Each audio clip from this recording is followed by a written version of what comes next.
बाप बेटे की रुला देने वाली कहानी। महेश एक कॉलेज में छात्र था। उसने एक डीलर के शोरूम में एक सुंदर स्पोर्ट्स कार देखी थी और वो लंबे समय से अपने लिए एक ऐसी ही कार चाहता था।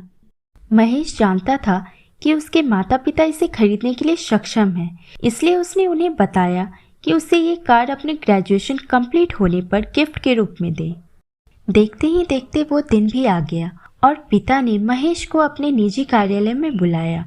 उन्होंने उससे कहा कि मुझे तुम्हारे जैसे अच्छे बेटे पर बहुत गर्व है।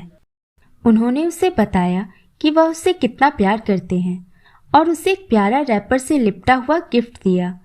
महेश उस छोटे से गिफ्ट के डिब्बे को देख निराशा महसूस करने लगा, लेकिन वह जानने के लिए उत्सुक था कि ऐसा क्या था उस बॉक्स में। इसलिए उसने बॉक्स को तुरंत खोला और उसमें एक लाल कपड़े से लिपटी भगवत गीता देखी। आप इतने अमीर हैं और आप मुझे केवल एक गीता दे रहे हैं? काफी गुस्से से अपने पिता पर वो चिल्लाया और अपनी नाराजगी और गुस्से के वश में आकर उसने ना आओ देखा ना ताओ तुरंत घर छोड़ दिया। काफी साल बीत गए। महेश अब एक सफल व्यापारी बन गया था। वह अपने जीवन में खुश था। उसकी शादी हो चुकी थी और उसके 2 बच्चे थे।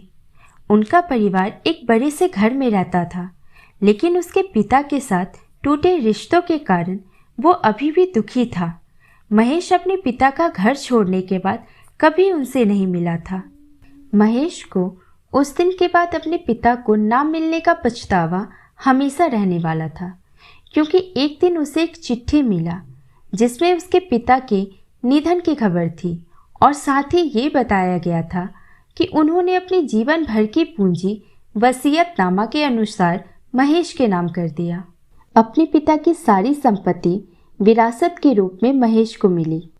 तब महेश अपने पिता के घर पहुंचा और कुछ महत्वपूर्ण कागज की तलाश करने लगा और गलती से उसे वही भगवत गीता का उपहार मिला, जिसे देख उसे फिर उसी उदासी का एहसास हुआ। उस गीता को उसने अच्छे से देखा तो उस पर अपने पिता की हैंडराइटिंग में कुछ लिखा पाया।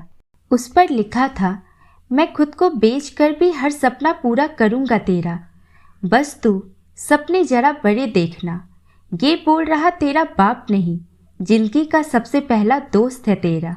यह कविता पढ़ी ही थी कि अचानक उस किताब से एक चाबी गिरी, जिसके ऊपर लगे टैग पर उसके ग्रेजुएट होने की तारीख के साथ कॉन्ग्रेचुलेशन और आई लव यू लिखा हुआ था।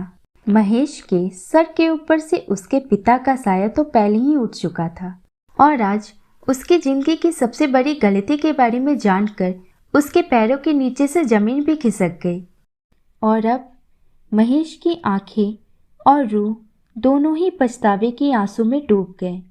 दोस्तों, अगर आपको मेरी कहानी पसंद आई हो तो प्लीज़ मेरे चैनल को लाइक, सब्सक्राइब और शेयर जरूर करिएगा और साथ में नोटिफिकेशन बेल आइकन को भी प्रेस कर दीजिएगा ताकि मेरी आने वाली नई वीडियो का नोटिफिकेशन आप तक पहुंचता रहे।